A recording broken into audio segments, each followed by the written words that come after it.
In this chapter, we will create the mesh in UVs for a spherical stone mesh, and then inlay the stone into the base of our amulet using masking and the ZBrush deformation tool.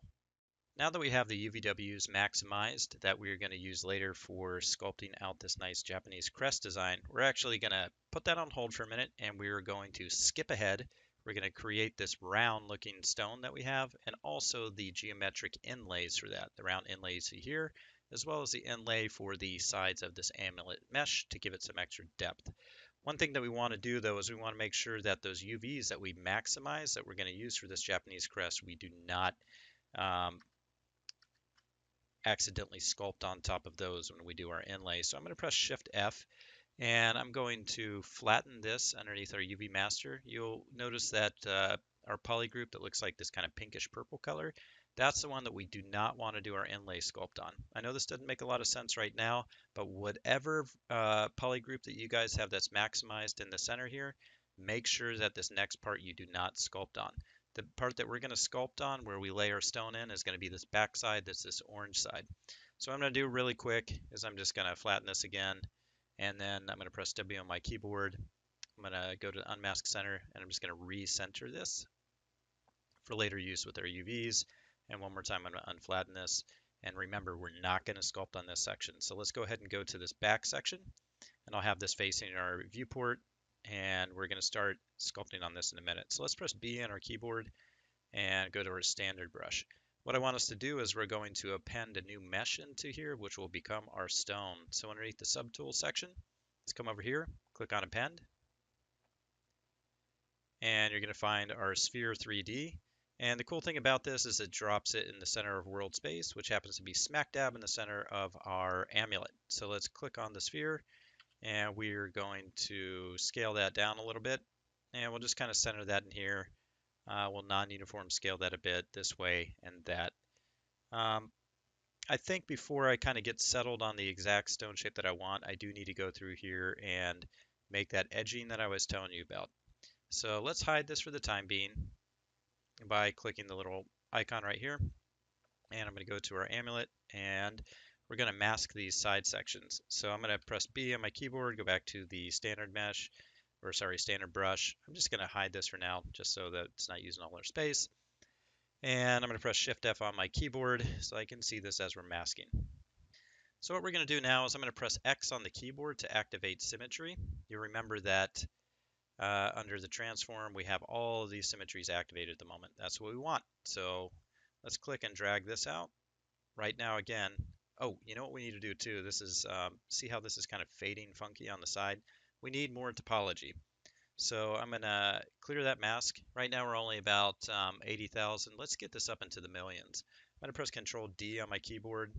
Control D again. Now we have like 1.3 million. That's probably enough, honestly, but I'm going to go a little higher because I have a good graphics card and all that stuff and RAM. So I'm up around 5 million. You guys might need to go a little lower than that depending on your system specs. So let's go ahead and mask this now. And we're just kind of trying to create a nice edging because what I'm looking for is see this, see how this nice edging goes. We're going to kind of create a similar edging all the way around. And you'll remember the mask circle brush that we used earlier. We're going to do that again. I'm going to press spacebar down here and kind of come through here and drag that. And then this feels pretty even to me. It's not perfect, but I think it's good enough. And you notice the front and the back are masked similarly. One thing is I feel like maybe this is going to be a little too sharp as I'm adjusting this. So I'm going to control click on this mask, which will allow it to blur a little bit. You'll see the edge just blurred. I'm going to undo that again, control click that. That's a shortcut for blurring your mask. So what I'm going to do next is I'm going to invert this by control clicking on the side here. And then, you know, I could go into our move tool and then you start to move and you see that we get that nice like edging here, but obviously we can't do that really well. I could also go through and just non-uniform scale it this way, which is a nice way to kind of get a extrusion on this. So I'm going to invert this now, and then I'm going to non-uniform scale this inner one a bit so that we get the edging coming in.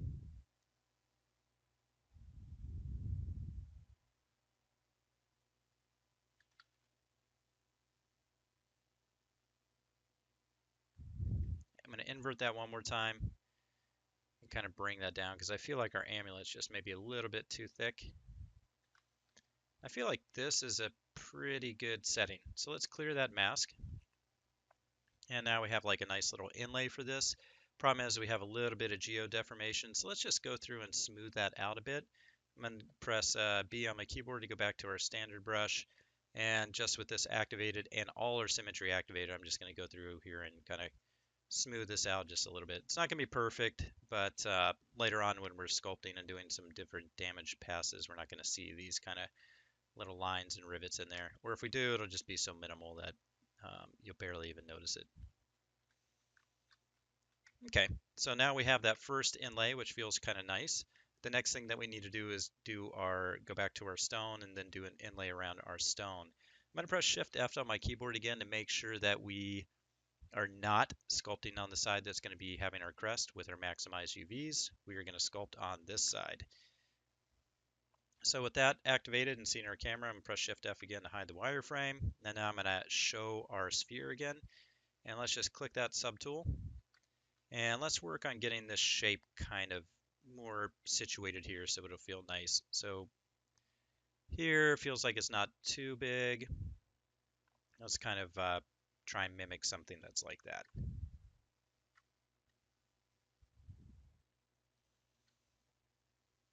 All right, with our move tool selected again, one thing I want to make sure you guys do is whenever we have move, it just goes right to the center of world space on that sphere. That's what we need.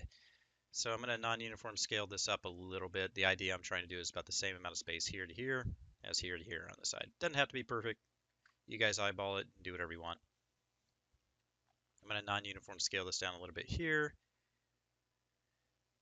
so that we just feel like we have this nice stone that'll sort of inlay in here without being too obtrusive. I think this is about right. I want to scale it down just a bit more. This will allow us to get this nice edging here. I think this will put us in pretty good shape. So next thing we need to do is make that inlay that's going to go around this. As you remember, the inlay I'm talking about now is this. We're going to do that using masking in combination with the deformation tool. So before I do that, I'm going to really quickly subdivide our sphere, just to get it a little bit smoother. And then I'm going to alt-click on this back part to activate the Amulet mesh. That's the same thing as switching between here. It's just a shortcut. Alt-click that. And sorry for all you advanced users. I repeat a lot of stuff over and over because I have a lot of new people to ZBrush using this. So just bear with me. Okay.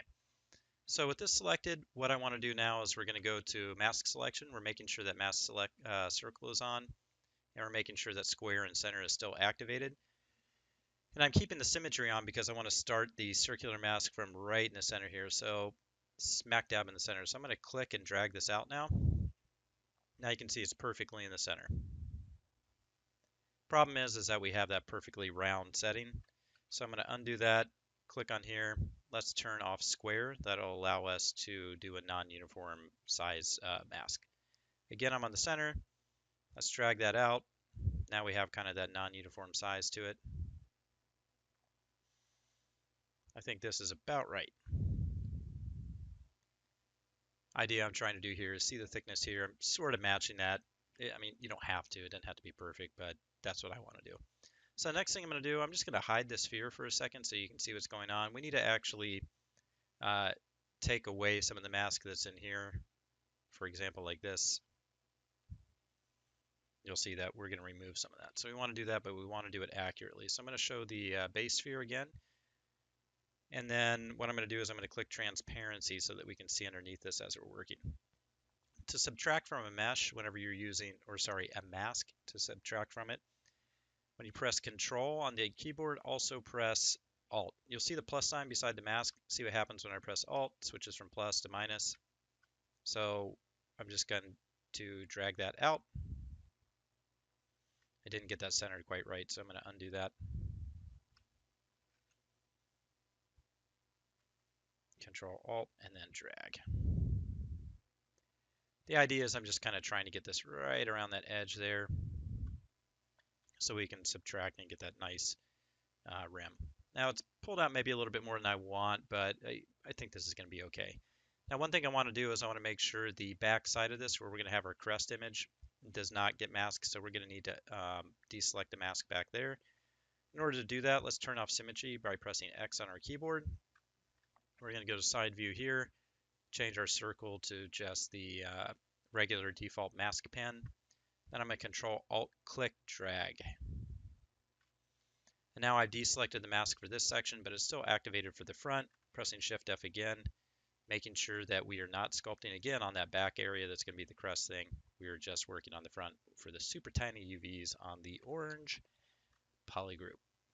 So what I'm going to do next is, I could come through here again and invert our mask by pressing Control, click on here, and use the Move tool.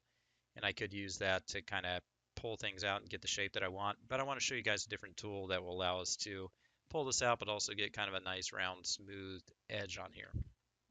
And we're going to do that underneath the deformation tools. So we're going down here to deformation. And one of my favorite tools is the inflate tool. So I'm going to just come here to the side so we can see it a little bit better. And we're just going to kind of drag here in a positive direction. Now you can see this moving out. And see these little X, Y, and Z, if you decide to change those because you want them to go a different angle, you can do that. The thing I like about this is it's super, super accurate, meaning you don't have to worry about it going in a weird direction. It's going to go exactly as you expected. So I'm just going to do a little tiny bit of extrusion with that, and then I'm going to use the inflate balloon. I'm going to zoom in on here so you can see what the inflate balloon does. And when I use it, one thing I'm doing that you can't see is I'm actually not going to use my Wacom pen for this. I'm actually using my mouse. So I'm left clicking on this to do a numerical setting. And then I'm going to just give it something like a 3, and typing that in there. The reason that I'm using my mouse setting for this is the inflate balloon takes a lot of processing time. And if you try and set that numerically with your pen, sometimes it just really chugs and you can crash your computer whenever it tries to update in real time. So numerically is the best way to use inflate balloon, especially with really heavy meshes when you're in the millions of polys. So you'll see that it actually went through and it inflated out some more and it rounded out our edge a little bit. So I'll just show you undo and then redo. We're coming through here. We have kind of a nice little bit of rounded edge. I think we can go even more. So I'm going to say inflate balloon. Let's give it a numerical setting of 5. And we'll just give it a second. Cool. And now it really rounds out. It gives us this nice, really smooth, rounded edge, which you wouldn't be able to do if we were moving it with the transpose tool. So I'm going to turn off the transparency for the sphere underneath. And I'm going to deselect the setting that we had in here. And now we have kind of that nice smooth out section. I'm going to press B on my keyboard to go back to standard.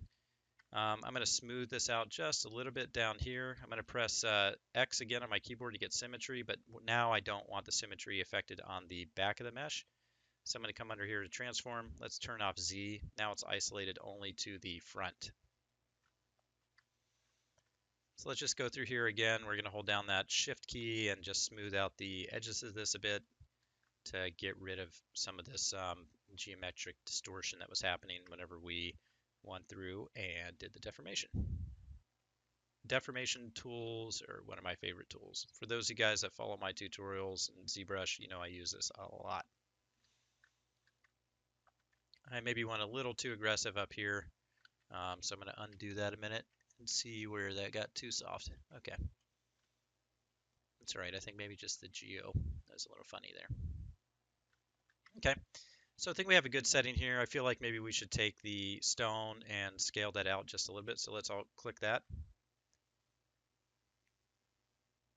I'm going to press W on the keyboard and let's just scale that up a bit so it feels a little bit more snug in there.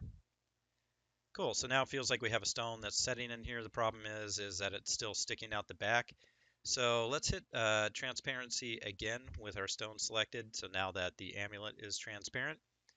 And let's use a mask tool. I'm going to switch from transpose to standard brush. And let's just mask out the back of the stone right here. And remember how we can fade out the mask by control clicking this. you'll see the edge blurring out a bit. So I'm going to invert the mask now, control clicking off this. And then I'm going to just non-uniform scale this side down by pressing W to get the transpose tool again. Just kind of flattening that out. And now, if we turn off the transparency for the back, you can see that the area where we'll have that Japanese crest design eventually, the stone is not going through. It's just right here on the front. And that's what we want. So I'm going to clear that mask. And what I think we need to do really quick is give this some UVs. It's a little bit heavy right now, so let's just come up here. Geometry. Sorry, I didn't mean to delete lower. I'm just going to go down to the original kind of base mesh, and I'm going to delete higher so that we don't have all those different subdivisions. And as you guys remember previously with how we do UVs, we're going to do that for this. What I'm going to do for the meantime, because later we're going to need those UV maps so that we can put that Mount Fuji design on here. So I'm going to hide our piece here, and what we're going to do is using that same polygroups method with the mapping tool, we're going to make two UV polygroups, one for the front, one for the back. We're going to maximize UVs for the front because later we're going to use that to add the texture of Mount Fuji on here. And we're going to need to have those UVs because that'll be like our canvas that will create this map in Photoshop and then apply it to the mesh later. All right, so real quick review. This is probably good for you guys. I like doing tutorials that reviews things over and over so that you learn them. We're going back into our Z plugin, UVW Master. By default, it would only have symmetry selected. We want to have polygroup selected, but first we need to make a polygroup. So let's drag out a section here. Press Control W on your keyboard. Now we have two polygroups. And with those selected, symmetry and polygroups, let's say unwrap. It's done. Let's flatten that. Now you can see that these are nicely laid out. Let's unflatten that again. We want to maximize the UVs for the front because that's what we're going to see. The back we're never going to see, so we're going to minimize those UVs. So the green one, let's maximize those. So I'm going to Control Shift click this one, Control Shift click it again. Sorry, let's mask this. Control mask. Now I'm going to invert that, invert it one more time. Let's press W on the keyboard, go to Unmask Center, scale this one way down. I think we need to clear mask. I think I just got a little bit of the mask there on that. Okay, let's see if that works.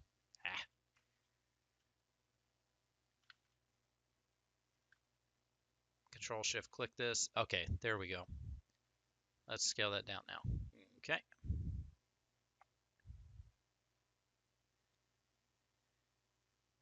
Control click to invert this. Go to Unmask Mesh Center.